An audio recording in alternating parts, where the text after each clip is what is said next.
There was a big trial on this Hollywood actor Johnny Depp and his ex-wife Amber Heard. The trial was followed by millions and even billions of people worldwide. Almost all major media outlets gave razor sharp coverage of the trial. By contrast, however, the press freedom trial of the century, the case of Julian Assange, who may be extradited to the US soon, has not received even a fraction of this coverage. Can you explain why people are so disinterested in the case Assange and why the media ignores it and gives something like a Hollywood scandal much more coverage than a scandal involving press freedom and democracy? Well, Julian Assange committed a major crime. He acted as an honest journalist. Can't have that. There are things that systems of power want to be concealed from the population. Assange violated that. He brought to the general population information that they have every right to have and that power systems don't want them to have. Information about war crimes, for example. Well, that's a crime. Have to be punished for that.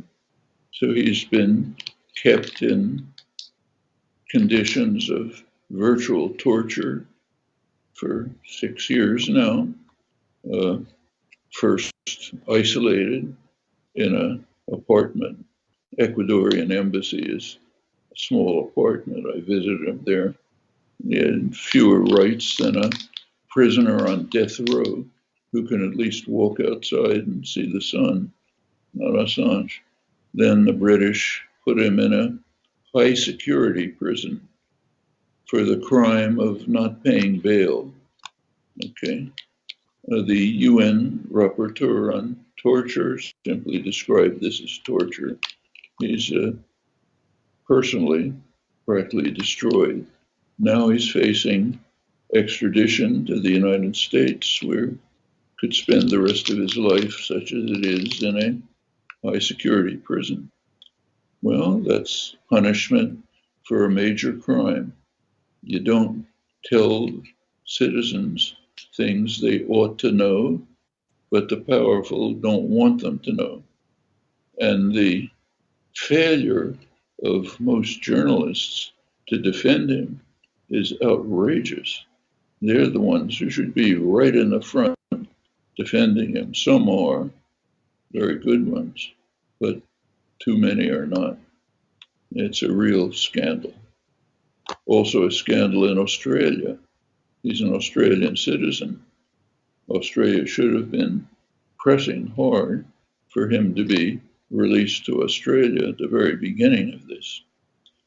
Everyone in the world is afraid of stepping on the toes of the United States. Might as well face it.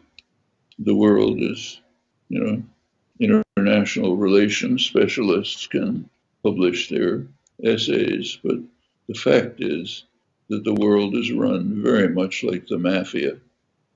If the Godfather lays down orders, you better follow them or you're in trouble. We see this all over.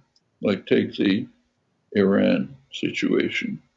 The United States pulled out of the joint agreement, the nuclear agreement, in violation of Security Council orders. It imposed very harsh sanctions to punish Iran for the fact that the United States is violating the agreement. Europe doesn't like it. Europe opposes the sanctions. It's been spoken out strongly against them, but it follows them. It adheres to them because you don't anger the Godfather. Pretend whatever you like, but that's the way the world works. Same on the Cuba sanctions. 60 years of torture of Cuba. The whole world is against it. You look at the UN votes, 184 to 2, United States and Israel, but everyone adheres to it. Same reason. You don't anger the Godfather, who has plenty of weapons to punish you.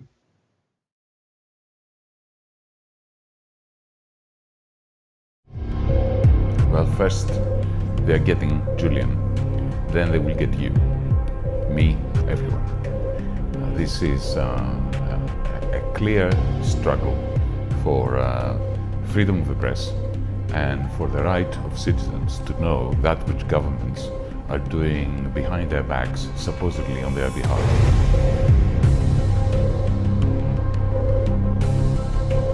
The lying is at the heart of it. So if you go and get people really inside the national security state and reveal the war crimes, the lying, the bullshit of the arms industry, that's like putting a dagger into a place you're not allowed to go. So I think this case is absolutely devastating, horrifying, and wide-reaching implications for press freedom and journalism as a whole. And unfortunately, people have already made up their mind about Julian Assange. They're not taking a stand the way they should be. It turned out he was under surveillance. It turned out there were people eavesdropping on everything he was doing. It turned out there were people even checking the nappies of his baby to check who it was and all the rest of it. For goodness sake, this is inhuman treatment of somebody that tried to bring some humanity to our planet. He is being punished, as is Julian Assange and Edward Snowden, for releasing the truth.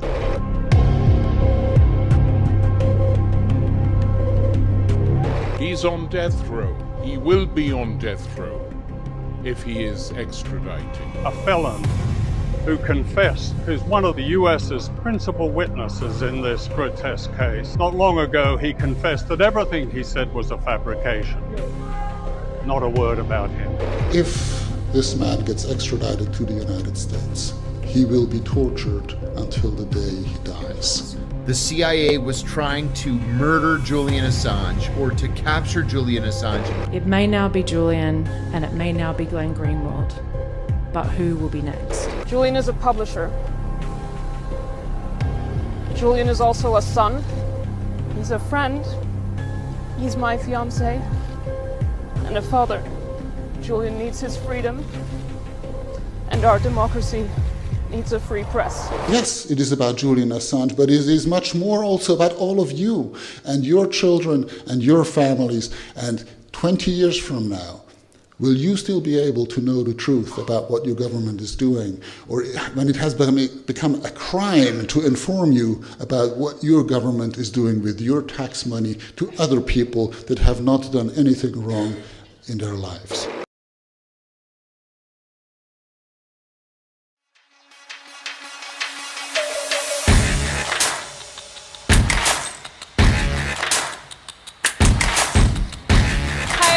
I'm Taylor Hudak with Activists in Munich. I'm in London outside the Old Bailey courthouse. Assange was rearrested under the new superseding indictment. Today is the first day of the appeal hearing in the extradition proceedings. Hi everyone, I'm Taylor Hudak and I'm outside London's Belmarsh prison. We are all Julian Assange. How would you know about all the crimes committed in our names if there weren't the billions of leaks published by WikiLeaks? If wars can be started by lies, peace can be started by truth. We're going to lock people away facing 200 years in prison for exposing war crimes. What kind of country, what kind of world are we going to live in? So we have to stand up and collectively say no more. If you're an activist of any kind, right, left, center, an animal rights activist, an environmental activist, a socialist activist, any kind of an activist against global institutions, and you're not capable of setting aside whatever emotional feelings you have for Julian Assange to defend basic press freedoms and stand opposed to the efforts of the Trump government and Boris Johnson's Tory government to criminalize the activities of Julian Assange and WikiLeaks and publishing information in the public interest, you are going to create a world for yourself in which the precedents you're now acquiescing to or cheering out of some misplaced hatred for Julian Assange are going to be used against you.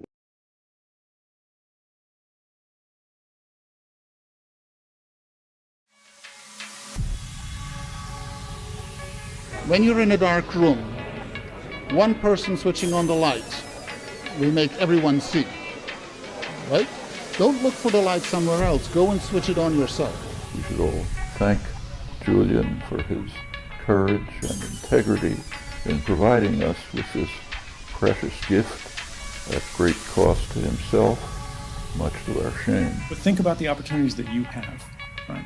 Because there are no heroes. Nobody's going to save you, right? There are only heroic actions. There are only heroic choices. There are only people who moment by moment see bad things and recognize, maybe I can do something. Maybe I can't fix everything, but maybe I can make progress. Maybe I can make things better.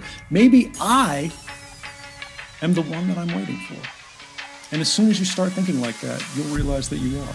Free Assange, rock and roll.